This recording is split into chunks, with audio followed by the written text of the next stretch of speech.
வெளியூர் பயணமா? ரிசர்வேஷன் கிடைக்கலையா? படிக்கட்டு ஏறி இறங்க ரொம்ப சிரமமா இருக்கா? டிராப் டாக்ஸி புக் பண்ணுங்க. ஒரு வழி கட்டணம் மட்டுமே. டிராப் டாக்ஸி, எங்கும் எப்போதும்.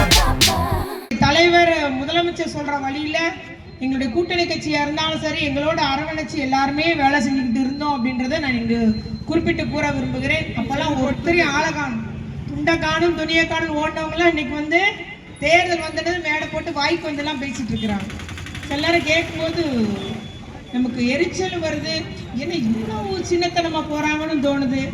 நம்மளெல்லாம் முட்டாள நினைச்சிட்டு பேசிட்டு இருக்கிறாங்க. வெறும் பஞ்சு டைலாக் மட்டும் இயக்குனர் எழுதி கொடுத்ததை அப்படியே வச்சுக்கிட்டு பஞ்சு டைலாக் மட்டும் பேசிட்டு இருக்கிறவங்க இருக்காங்க. அதுல அர்த்தமே கிடையாது, சொல்றதுலயும் அர்த்தம் கிடையாது. நம்ம என்னைக்கோ அறிவிச்ச வாக்குறுதியை செயல்படுத்தப்பட முடியாத வாக்குறுதி இன்னைக்கு சொல்றாங்க. அவங்க சொன்ன வாக்குறுதி சொல்றாங்கன்னு அவங்களுக்கே தெரியாது, புது கட்சிக்காரங்க யாருக்குமே தெரியாது.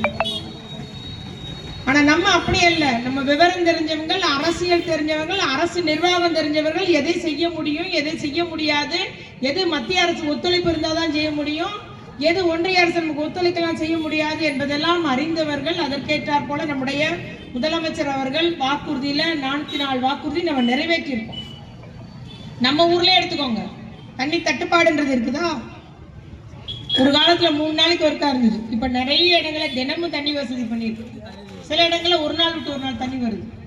புறநகர் ஃபுல்லா பாத்தீங்கன்னா ரேஸ்புரம்லாம் போனீங்கன்னா வண்டி வச்சு தள்ளிக்கிற ஒரு தனி ஒரு காட்சியை நம்ம பார்க்கலாம். ஒரு வண்டியில 4 குடம், அதுவும் பெண்கள் தான் தள்ளிட்டு போவாங்க. இன்னைக்கு அவங்களும் அப்படி இல்லை, வீட்டு வாசல்ல தண்ணி கிடைக்கும். ஆக நல்ல முறையில குடிநீர் வசதி செஞ்சிருக்கிறோம், அடிப்படை கட்டமைப்பு வசதி செஞ்சிருக்கோம். பூங்காவா இருந்தாலும், மகளிர் பூங்காவா இருந்தாலும், இல்லை அறிவுசார் மையங்களா இருந்தாலும், லைப்ரரி 210 டிரான்ஸ்ஃபார்மர்கள் அமைச்சிருக்கோம். தூத்துக்குடி தொகுதியில மட்டும் எங்கெல்லாம் குறைந்த அந்த மின் அழுத்தம் இருந்தது அங்கெல்லாம் சரி செய்யப்பட்டிருக்கு. 13 புதிய ஆஸ்பத்திரி கொண்டு வந்திருக்கும். இவ்வாறு படிப்படியாக கட்டமைப்பு சாலை, பேவர் பிளாக் சாலைகள், மழைநீர் வடிகால், எப்போதும் சின்ன மழை வந்தாலும் பிரைனரா இருக்கட்டும், அம்பேத்கரா இருக்கட்டும், ரூல்கமாபுரமா இருக்கட்டும், எல்லாம் தண்ணியில மிதக்கும். போன வருஷம் முந்தின வருஷம் அந்த நிலைமை இல்லை. 3 வார்டு மட்டும் சரி பண்ண வேண்டி இருக்குது. நமக்கு புறநகர்ல உள்ள 3 வார்டு 15, 16, 17, 18 4 வார்டு அந்த பகுதியில் மட்டும்தான் சரி செய்ய பண்ண வேண்டியிருக்கு. மற்ற எல்லா இடங்களும் சரி செஞ்சாச்சு. அந்த இடத்துமே இப்போ பாதாள சாக்கடை வேலைகள் நடைபெற முடிஞ்சிருச்சுன்னா அவங்களுக்கும் ஒரு அந்த சின்ன மலைக்கும் அந்த மழை நீர் கட்டக்கூடிய அந்த ஒரு பிரச்சனைக்கு தீர்வு ஏற்பட்டுவிடும். அதுபோல் அடுத்தது நமக்கு அடுத்த பிரச்சனை என்னது? டிராஃபிக். அதையும் நம்ம வருங்காலத்தை சரி செய்ய பண்ண வேண்டும் என்று எல்லாம் நம்ம திட்டங்கள் வச்சிருக்கோம். இவ்வாறு நம்முடைய சொன்னதை செய்யக்கூடிய, மக்களோடு மக்களாக இருந்து மக்கள் பிரச்சனையும் நம்முடைய பிரச்சனையாக இருந்து செய்யக்கூடியவர்கள் தான் எங்களுடைய கூட்டணி கட்சியினர் என்பதை நான் இங்கு கூறிக்கொள்ள விரும்புகிறேன். அண்ணன் சொல்லும்போது 3000 கோயில்ட்டாரு, 4000 கோயில். 4000 கோயில் இன்னைக்கு வந்து நம்ம கும்பாபிஷேகம் நடத்தப்பட்டுள்ளது, குடமுழுக்கு நடத்தப்பட்டுள்ளது என்பது ஒரு பெரிய ஒரு வரலாற்று சாதனையா சொல்லலாம்.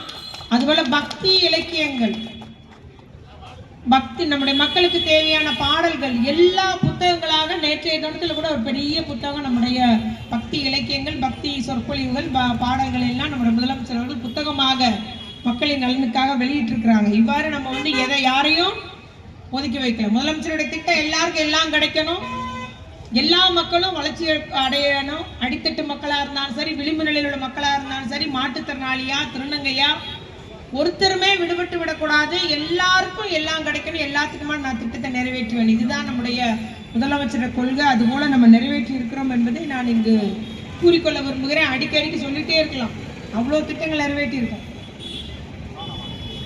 முந்தா நாள் கூட 32 லட்சம் நம்முடைய மாற்றுத்திறனாளி மற்றும் முதியோர்களுக்கு 2000 ரூபாய் நம்முடைய அரசு பணம் போட்டிருக்காங்க.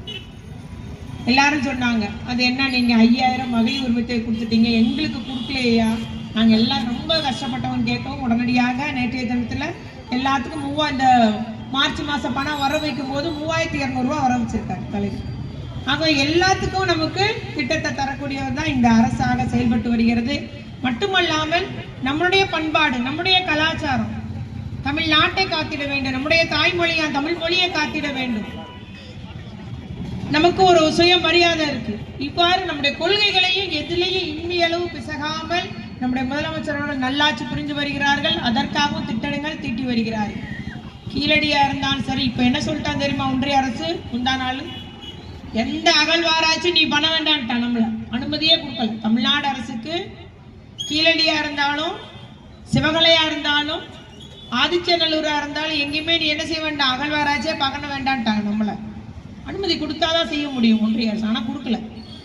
ஏன்னா கீழடி அகழ்வாராய்ச்சி முடிவெல்லாம் எடுத்து அது கிட்டத்தட்ட 3000 ஆண்டுகளுக்கு முன்பே தமிழன் இந்த மாதிரி ஒரு நகர அமைப்பில் வாழ்ந்திருக்கிறான், வீடு கட்டு வாழ்ந்திருக்கான், கிணறு இருக்கு, இந்த வசதிகளோட வாழ்ந்திருக்கிறாங்க, நெல் மணிக்கல் இருக்குது, அப்பவே நெல் உற்பத்தி செஞ்சிருக்கிறான், அப்பவே தங்கம் வச்சிருக்கிறான். 5000 ஆண்டுகளுக்கு முன்பாலே இரும்பாலான ஆயுதம் வச்சிருந்திருக்கா. அப்ப இரும்பு உருக்கணும் அப்படின்னு அதனுடைய டெக்னிக் அன்னைக்கே தமிழன் உருவாக்கி கத்துக்கிட்டு இருக்கிறான் என்றெல்லாம் நாம் அதை நிரூபித்து உலக அளவில் அந்த உள்ள ஆராய்ச்சி கூடங்கள்லாம் எல்லாம் நிரூபித்து கீழடி அகழ்வாராய்ச்சி ரிப்போர்ட் அனுப்பணும். உடனே ரிட்டர்ன் பண்ணிட்டான், ஏற்றுக்க முடியாது. அது என்ன தமிழனுக்கு அந்த பெருமை? சரி என்னெல்லாம்னா கேட்டா நீங்க நான் சரியா அனுப்பல, சரியா அனுப்புங்க. நான் உடனே இங்க வச்சு எல்லாம் உட்காந்து சரியா ரெடி பண்ணி அனுப்பினாலும் இன்னும் வரல அனுமதி. ஆகவே இவ்வளவு 3000 ஆண்டுகளுக்கு முன்பு வாழ்ந்த இனம் இந்த தமிழினம் என்பதையே ஏற்றுக்க மாட்டேங்கிறாங்க. ஆனா பேசும்போது பாத்தீங்கன்னா ஒரு திருக்குறள், ஒரு பாரதியார் கவிதை, இதனால நம்ம எல்லாம் ஏமாந்து போயிடுவோம். நாங்க எல்லாமே திருக்குறளை தான் வாழ்க்கை நெறி நூலாக கடைபிடிக்கக்கூடியவர்கள் என்பதை நான் இங்கு கூறிக்கொள்ள விரும்புகிறேன். அதனால ஒன்றிய அரசு பணம், நம்ம அண்ணாச்சி சொன்ன மாதிரி கோடீஸ்வரனுக்கு கடன் தள்ளுபடி பண்ணியிருக்கு.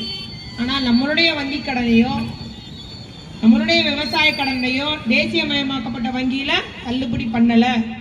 ஆனால் நம்முடைய தலைவர் தேர்தல் வாக்குறுதியா சொன்னார், விவசாய கடன் கூட்டுறவு வங்கியில தள்ளுபடி பண்ணிட்டோம். ஏன்னா கூட்டுறவு வங்கியில யாரு? தமிழ்நாட்டு வங்கி.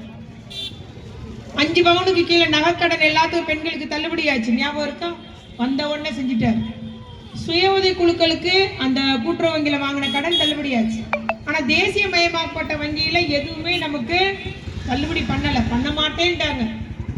ஆனா பண முதலைகளுக்கு, பணக்காரங்களுக்கு, கோடீஸ்வரர்களுக்கு எல்லாம் வராக்கடன் சொல்லிட்டு அந்த அம்மா தள்ளுபடி பண்ணியிருக்காங்க, பெரிய அமௌண்ட். அதுதான் இந்த மோடியோடைய ஆட்சி. ஆகவே அது நிச்சயமா இங்க அவர்களை காலுண்ட விடக்கூடாது. நாம் எல்லாம் ஒத்துமையாக இருந்து களப்பணி ஆற்றிட வேண்டும், ஒவ்வொரு வாக்காக சேகரித்திட வேண்டும். இதுவும் ஒரு போர் தான். தமிழ்நாட்டுக்கும் தமிழ்நாட்டு அணிக்கும் டெல்லி அணிக்கும் உள்ள பிரச்சனை. இந்த தேர்தல் மிக முக்கியமான தேர்தல்.